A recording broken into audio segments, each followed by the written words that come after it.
Did you know there's a solar eclipse on the way? If you haven't already read the title of this video, there will be a hybrid solar eclipse this year on the 20th of April. Will you be able to see it? How can you see it? And what on earth even is a hybrid solar eclipse anyway? Stick around to the end of the video if you'd like to know as we take a look at this upcoming astronomical phenomenon.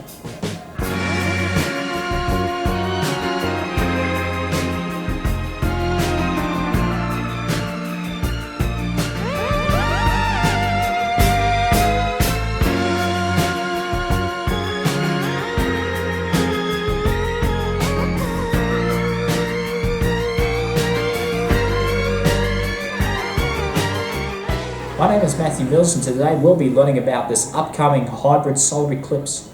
So what exactly is a hybrid solar eclipse? Before I answer that, we first need to understand a bit about solar eclipses. Basically, a solar eclipse occurs when the moon passes between the Earth and the Sun. You'd think this would happen roughly every month or so, but because the moon orbits the Earth on an angle relative to Earth's own orbit around the Sun, this can actually be a pretty rare event. There are different kinds of solar eclipses, but the most well-known type, and the one that most often comes to mind, is a total solar eclipse. This happens when the moon completely blocks out the sun and leaves a stunning view of the sun's corona. This is what you would see if you were in the umbra shadow, yet from the penumbra shadow you would see part of the sun covered, which is a partial solar eclipse. Believe it or not, there's actually some variation with how far the Earth is from the sun and how far the moon is from the Earth at any given time, since both orbit paths aren't perfectly round.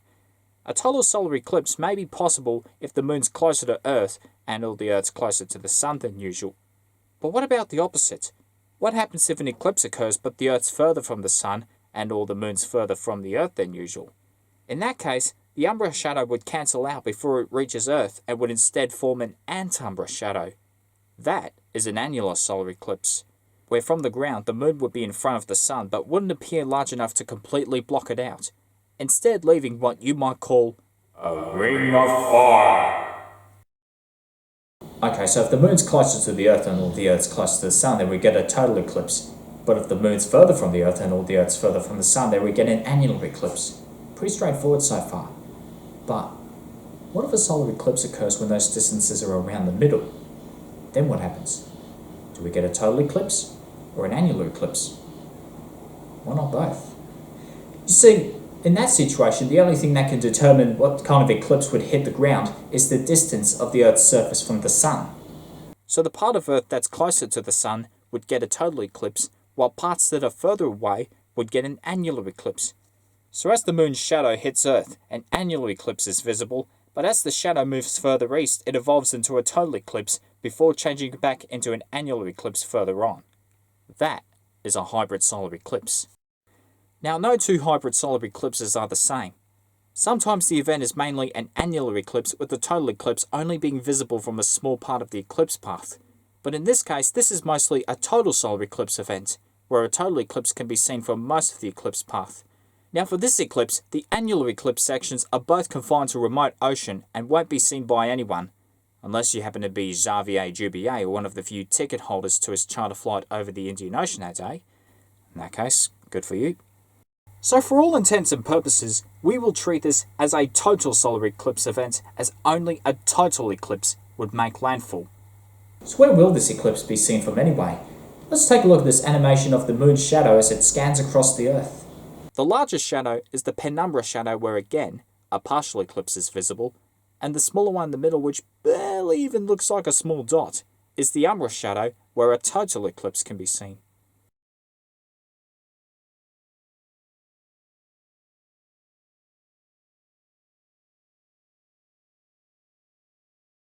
When you plot that entire event onto a map, you can see the eclipse begins in the south of the Indian Ocean as an annular eclipse before shortly transitioning into a total eclipse. The path of totality then moves northeast and passes through the Northwest Cape and Bron-Yr-Aur Island in Western Australia, then through Ashmore Reef, and then through southeastern and eastern parts of East Timor, particularly through parts of the Manawatu, Manatuto, Vigeke, Baukau, and Lauti municipalities.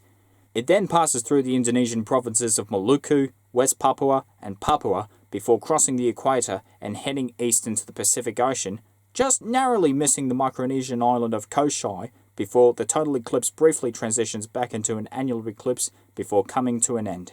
Meanwhile, a partial eclipse can be seen from the whole area within the green and yellow boundaries.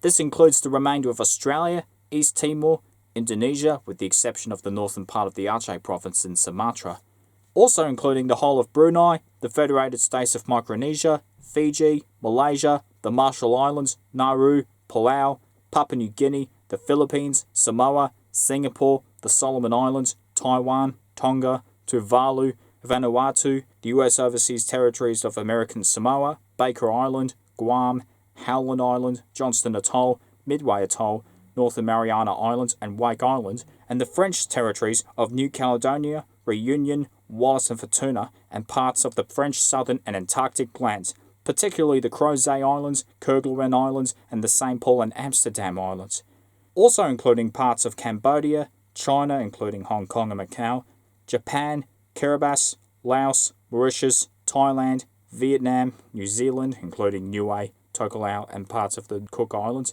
the northwestern islands of the US state of Hawaii, and of course, Antarctica. If you're curious about that black symbol in the middle, that marks the point of the greatest eclipse, which is off the southern coast of East Timor. Once again, this eclipse will take place on the 20th of April. So now we know where and what day the eclipse will take place. What about the time of the day as well as the more location-specific details about this eclipse? I'll get into that in a moment, but first, we need to know and understand how to view the eclipse safely. Though it may be safe to view a total eclipse with the naked eye, bear in mind that it is never safe to view any partial phase or a partial eclipse without taking special precautions. Even when 99.9% of the sun is obscured, the remaining crescent of sunlight could still lead to permanent eye damage or even blindness. And though you wouldn't feel any pain nor see any immediate damage to your vision, you would still be burning a hole in the light-sensitive retina in the back of your eye. So please, use proper eye protection when you're watching the eclipse.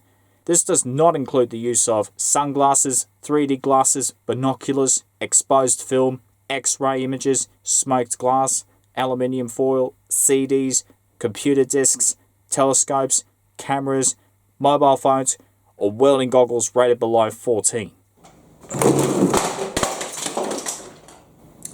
Fortunately, there are a few ways you can view the eclipse safely. One of the most ideal methods is to view the eclipse with these special eclipse glasses. These glasses have been made with specially designed solar filters that allow you to view the sun safely while blocking out all harmful infrared and ultraviolet wavelengths as well as 99.999% of intense visible light. Therefore, you're left with a sharper orange coloured image of the sun.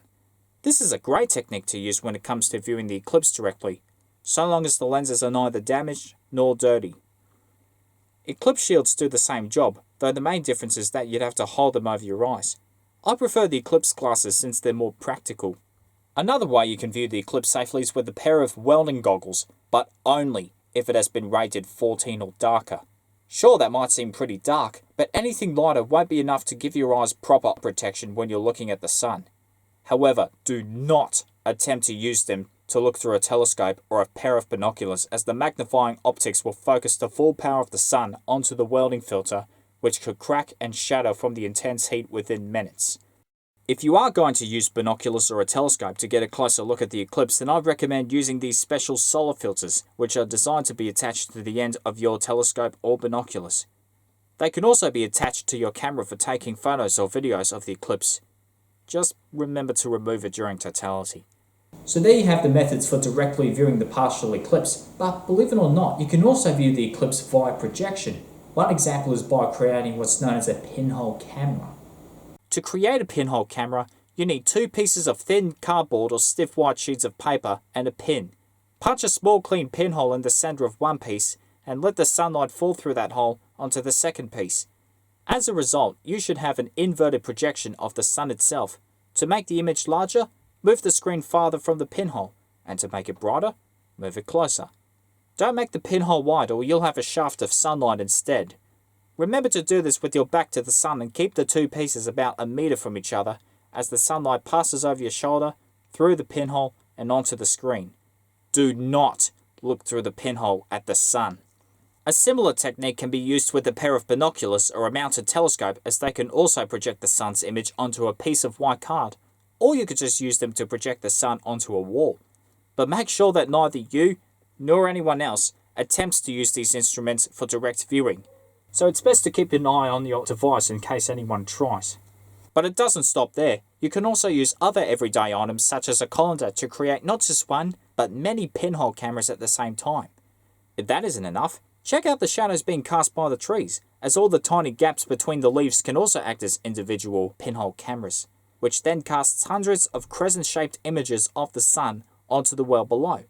Otherwise, you can still create some pinhole cameras just by interlacing your fingers together, and the gaps in your fingers will then project the eclipse onto the ground.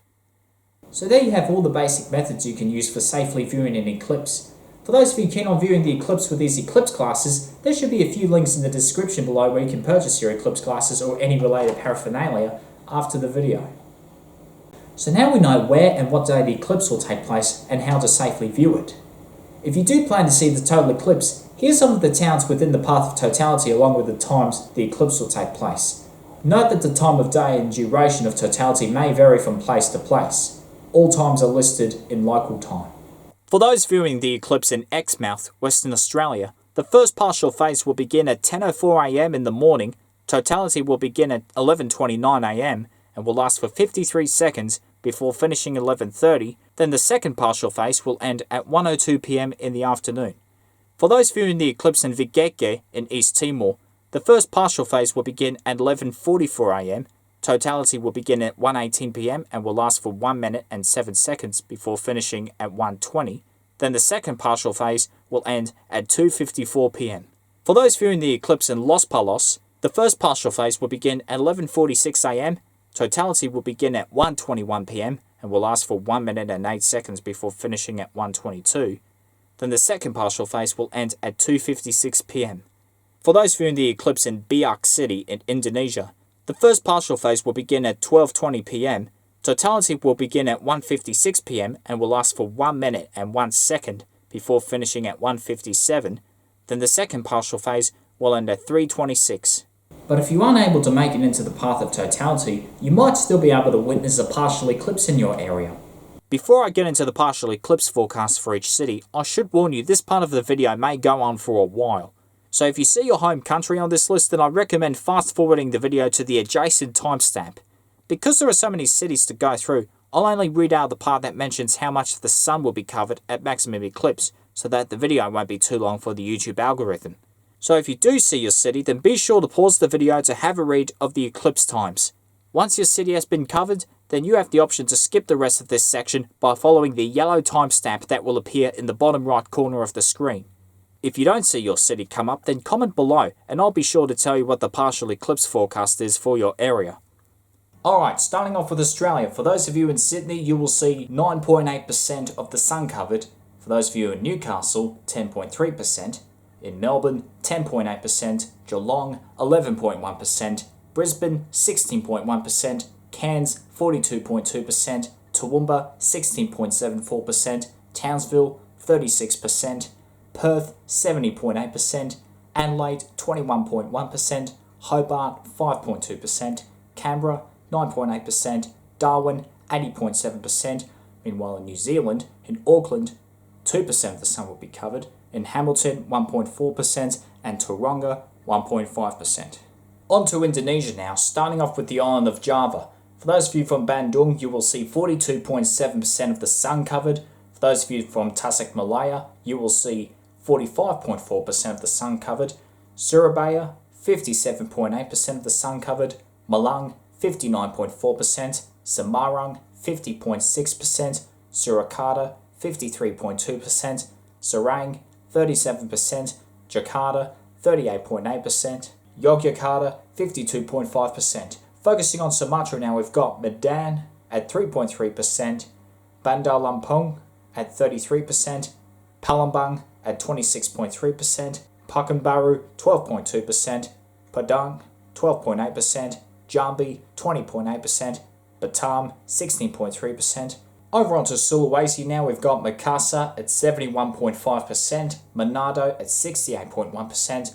Over onto Kalimantan, we've got Pontianak at 31%, Banjarmasin at 53%, Samarinda also at 53%, and Balikpapan 54%.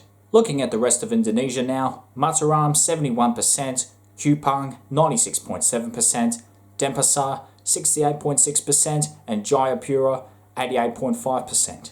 For those of you from Singapore, you will see 15.6% of the sun covered. On to Malaysia now, starting off with Klang, you will see 8.1% of the sun covered, Johor Bahru 15.1%, Ipoh 5.3%, Sungai Petani 3.2%, Alor Setar 2.6%, Georgetown 3.3%, Kuala Lumpur 8.4%, Kuantan 10.2%, Malacca City 10.9%, Kota Kinabalu 33.9%, Tawau 42.7%, and Kuching 30%. On to the Philippines now, starting off with the Luzon Island group.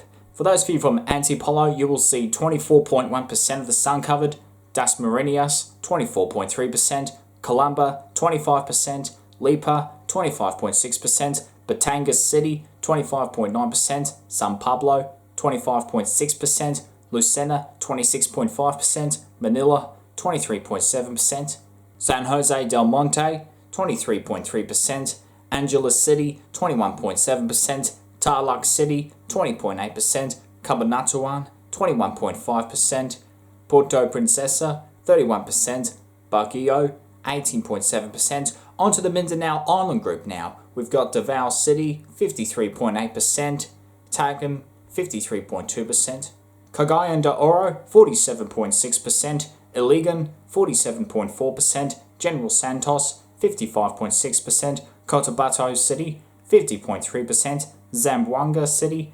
46.1%, Butuan 48.2%.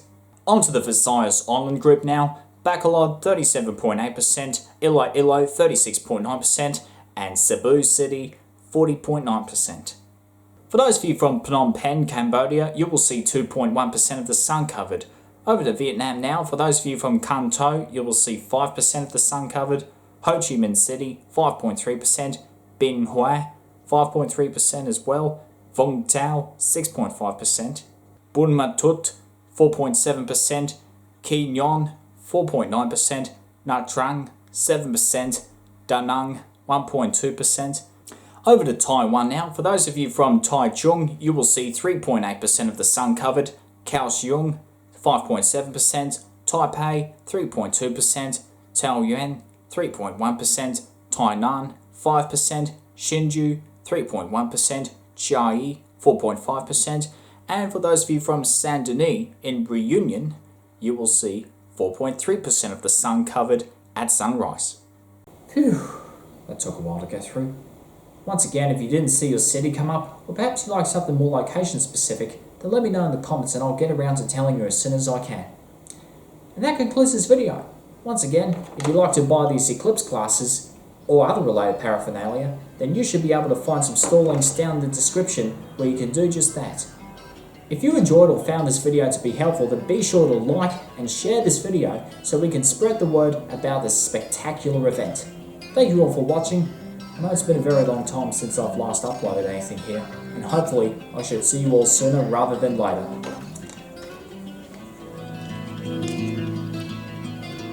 And enjoy the eclipse!